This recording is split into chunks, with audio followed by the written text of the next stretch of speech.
राघव ने इधर उधर देखा पर डॉली उनके बीच नहीं थी। राघव ने घबराकर सुनीता से पूछा, कहाँ गई डॉली? अभी तो यहीं थी। राघव और सुनीता डॉली को चारों तरफ ढूंढने लगे, लेकिन डॉली उन्हें कहीं नहीं मिली। वो दोनों आवाज़ लगाने लगे, डॉली, डॉली, कहाँ हो तुम? पर कोई जवाब नहीं आ रहा था। राघव घबरा गया। उसके माथे पर पसीना झलक आया। वो बहुत परेशान हो गया। उधर सुनीता का दिल धड़कने लगा। उसके मन में एक ही अनजाना सा डर आ गया। उसे लगने लगा, कहीं ऐसा तो नहीं कि डॉली को कुछ हो गया हो। आखिरकार वो गई तो कहाँ गई? उसे कुछ समझ में नहीं आ रहा था। ऊपर से राघव उसको डांटने भी लगा, तुम ध्यान नहीं रख सकती? तुमने उसकी परवाह नहीं की, तभी वो नहीं मिल रही है। एक तो सुनीता पहले से ही परेशान थी, ऊपर से राघव की इन बातों से वो और परेशान हो गई। वो रोने लगी। अब राघव चुप हो गया। उसने सुनीता से कहा, सॉरी। सुनीता चुप हो गई। दोनों फिर मिलकर डॉली को ढूंढने लगे। अचानक उन्हें अपने कमरे से उनकी अलमारी की अंदर किसी की रोने की आवाज़ आने लगी। राघव और सुनीता उसके पास धीरे धीरे गए। राघव ने दरवाज़ा खोला, देखा कि डॉली उस अलमारी में बैठी थी और वो रो रही थी। राघव ने उसे गोद में उठा लिया और कहा, क्या हुआ बेटी? तुम अलमारी में कैसे पहुंची? डॉली कुछ नहीं बोल रही थी। वो बहुत घबराई हुई थी। राघव और सुनीता काफ़ी घबरा गए थे। उन्होंने डॉली से ज़्यादा कुछ नहीं पूछा। वो तो पहले से ही बहुत डरी हुई थी, इसलिए वो डॉली और साहिल को सुलाने के लिए कमरे में ले गए। दरअसल उस घर में सबका अपना अपना कमरा था, लेकिन अभी उन्होंने सफाई नहीं की थी, इसलिए वो सभी एक ही कमरे में सोने वाले थे। जब माहौल थोड़ा शांत हुआ तो सभी लोग बिस्तर पर लेट गए और सोने की कोशिश करने लगे। डॉली और साहिल को तुरंत ही नींद आ गई। राघव भी थोड़ी देर बाद सो गया, लेकिन सुनीता अभी भी जाग रही थी। उसे अभी भी नींद नहीं आई थी कि अचानक उसे किसी छोटे बच्चे के रोने की आवाज़ आने लगी। सुनीता ने उठकर डॉली और साहिल को देखा, पर वो दोनों तो सो रहे थे। वो बेड से नीचे उतरी। पूरे घर में अंधेरा फैला हुआ था, इसलिए उसने अपनी टेबल लैंप जलाई और देखा कमरे में तो कोई नहीं था। उसे डर लगने लगा। कांपते हुए उसने टॉर्च उठाई और कमरे का दरवाज़ा खोला। उसने सोचा कि कमरे के बाहर कोई होगा, लेकिन कमरे के बाहर कोई नहीं था। अब उसे बहुत आश्चर्य लगने लगा। उसके साथ उसका डर भी बढ़ता गया। कोई आसपास है ही नहीं, तो फिर रोने की आवाज़ किसकी आ रही है? उसने ध्यान से सुनने की कोशिश की, तो उसने सुना कि उस बच्चे की रोने की आवाज़ पास के बंद कमरे से आ रही थी।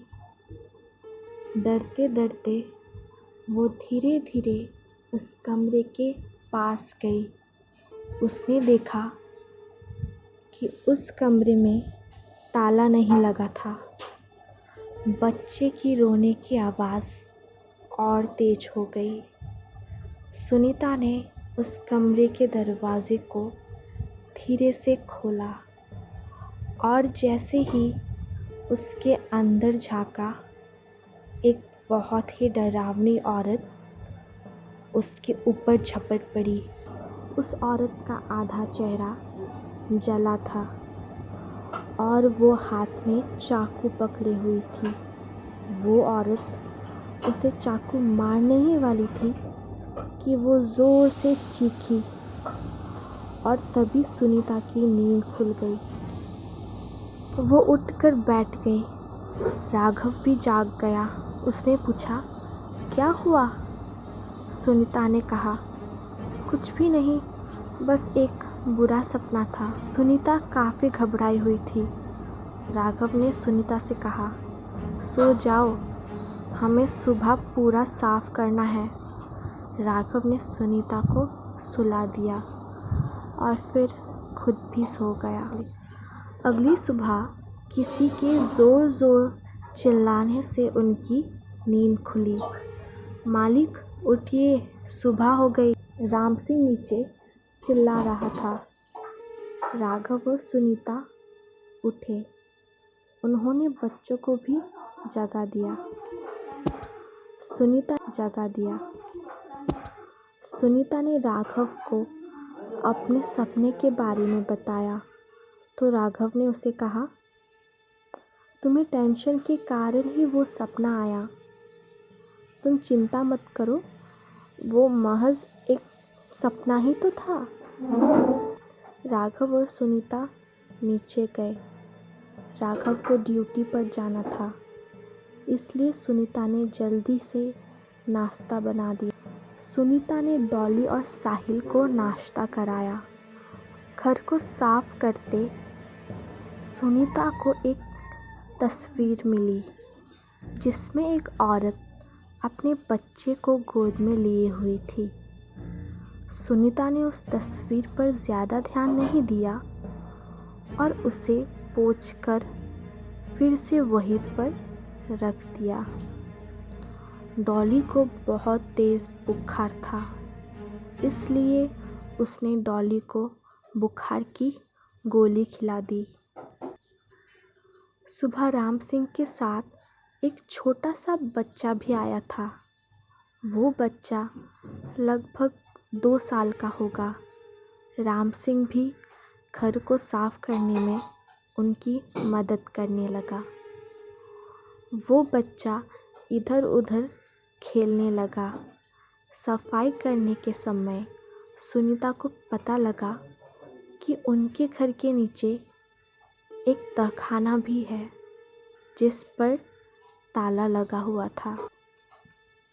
सुनीता उसे नज़रअंदाज करते हुए दूसरी जगह सफाई करने लगी।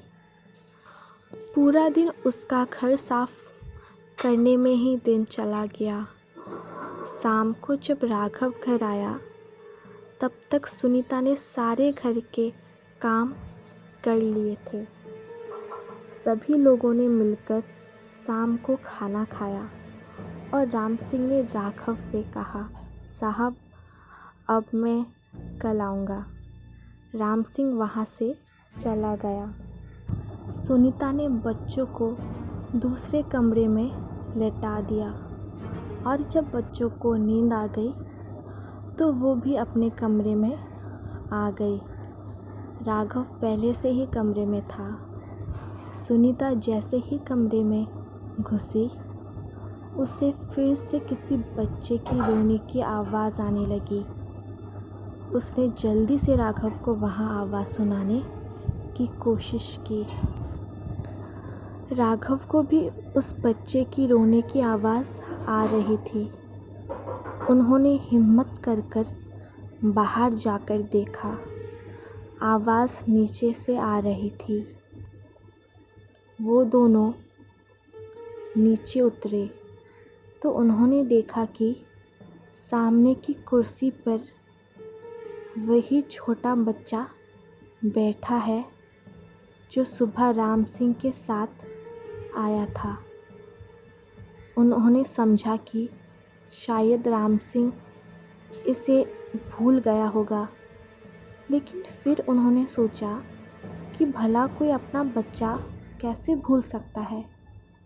सुनीता और राघव उस बच्चे को अपने साथ ले गए, उसे अपने कमरे में जाकर सुलाने की कोशिश करने लगे। थोड़ी देर बाद उस बच्चे को नींद आ गई। थोड़ी देर बाद राघव और सुनीता को भी नींद आने लगी तो वो भी सो गए। लगभग आधी रात को उन्हें फिर से ज़ोर ज़ोर से रोने की आवाज़ आने लगी। उन्होंने देखा कि वो बच्चा वहाँ से गायब था। आवाज़ नीचे से ही आ रही थी। वो दोनों नीचे उतरकर देखने राघव और सुनीता ने देखा कि वो बच्चा फिर से वही कुर्सी पर बैठ के रो रहा था। दोनों ये देखकर चौंक गए। उन्होंने फिर से उस बच्चे को उठाया और अपने कमरे में ले गए। वो बच्चा अभी भी रो रहा था। अचानक उस बच्चे को ज़ोर ज़ोर से खांसी आने लगी और देखते ही देखते वो खून की उल्टियाँ करने लगा। सारा बिस्तर खून से रंग गया। वो दोनों काफ़ी डर गए। राघव पानी लेने गया। सुनीता ने अपने बच्चों को कमरे में जाकर देखा तो बच्चे सही सलामत सो रहे थे। वो फिर से भागकर अपने कमरे में आई। राघव भी नीचे से पानी लेके आया, लेकिन उन्होंने देखा कि वो बच्चा तो उनके कमरे में ही नहीं था, वो गायब था। उन्होंने उसे बहुत ढूंढा, लेकिन वो कहीं भी नहीं मिला।